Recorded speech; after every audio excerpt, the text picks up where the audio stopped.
BLM Kerala, Tamil Nadu, Pondicherry. സംസ്ഥാന ബജറ്റിൽ മുഖ്യമന്ത്രി വി ഡി സതീശൻ വീര്യം കുറഞ്ഞ മദ്യങ്ങൾക്ക് നികുതി ഇളവ് പ്രഖ്യാപിച്ച തീരുമാനം UDF-നകത്തും കോൺഗ്രസിനകത്തും വലിയ രാഷ്ട്രീയ വിവാദത്തിന് വഴിവച്ചിരിക്കുകയാണ്.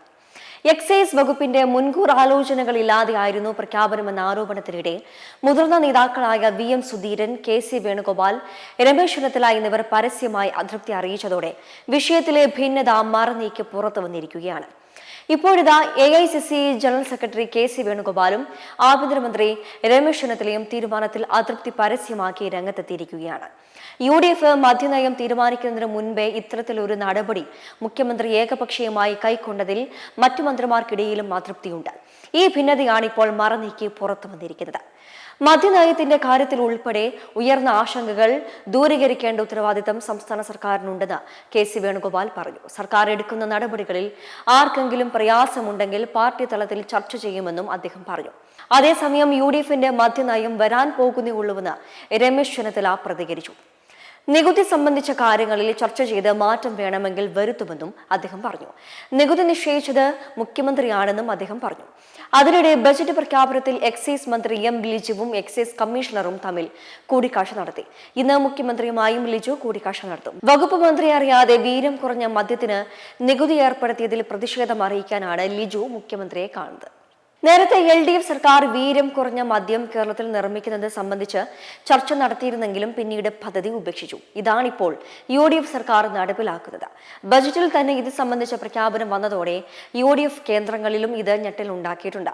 ലോ ആൽക്കഹോളിക് ബെവറേജസ് എന്ന വിഭാഗത്തിലെ മദ്യത്തിന്റെ നികുതി ഘടനയാണ് ബജറ്റിൽ പ്രഖ്യാപിച്ചത്. 5% മുതൽ 20% വരെ വീര്യമുള്ള മദ്യമാണ് ഈ വിഭാഗത്തിൽ വരുന്നത്. 5 മുതൽ 10% വരെ വീര്യമുള്ള മദ്യത്തിന് 120%, 10 മുതൽ 20% വരെ വീര്യമുള്ളവയ്ക്ക് 175% എന്നിങ്ങനെയാണ് നിലവിലെ നികുതി ഘടന. കഴിഞ്ഞ സർക്കാർ 2022-23 അബ്കാരി നയത്തിൽ വീര്യം കുറഞ്ഞ മദ്യവിൽപ്പന അനുവദിച്ച് ചട്ടം ഭേദഗതി ചെയ്തിരുന്നു. എന്നാൽ നികുതി ഘടന പ്രഖ്യാപിച്ചിരുന്നില്ല.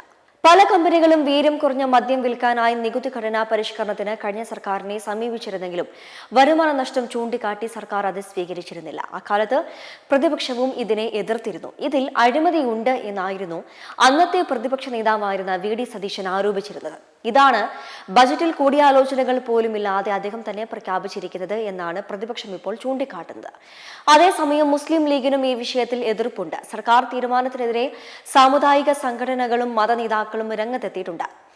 വീര്യം കുറഞ്ഞ മദ്യങ്ങളുടെ നികുതി ഘടന സംബന്ധിച്ച പ്രഖ്യാപനം ഒരു സാമ്പത്തിക നയനിർണയം എന്നതിലുപരി UDF-ന്റെ മദ്യനയത്തെക്കുറിച്ചുള്ള ആഭ്യന്തര അഭിപ്രായ വ്യത്യാസങ്ങളും നേതൃത്വ ശൈലിയെക്കുറിച്ചുള്ള ചോദ്യങ്ങളും ഉയർത്തിയിരിക്കുകയാണ്. സർക്കാർ തീരുമാനം പുനഃപരിശോധിക്കുമോ അതോ മുന്നോട്ട് പോകുമോ എന്നത് വരും ദിവസങ്ങളിലെ രാഷ്ട്രീയ ചർച്ചകളിലൂടെയും പാർട്ടി തല ആലോചനകളുടെയും ഫലത്തെ ആശ്രയിച്ചായിരിക്കും. ഇതിനിടെ പ്രതിപക്ഷവും വിവിധ സാമൂഹിക മത സംഘടനകളും വിഷയത്തെ ശക്തമായും ഉയർത്തിക്കാട്ടുന്നത് സർക്കാരിന് കൂടുതൽ രാഷ്ട്രീയ സമ്മർദ്ദം സൃഷ്ടിക്കുന്നു. മെമ്പർമാരുടെ നിക്ഷേപങ്ങൾക്ക് ഉയർന്ന ലാഭവിഹിതം നൽകുന്ന കേന്ദ്ര സർക്കാർ സഹകരണ registered society Bharat Lajna multi state housing cooperative society limited.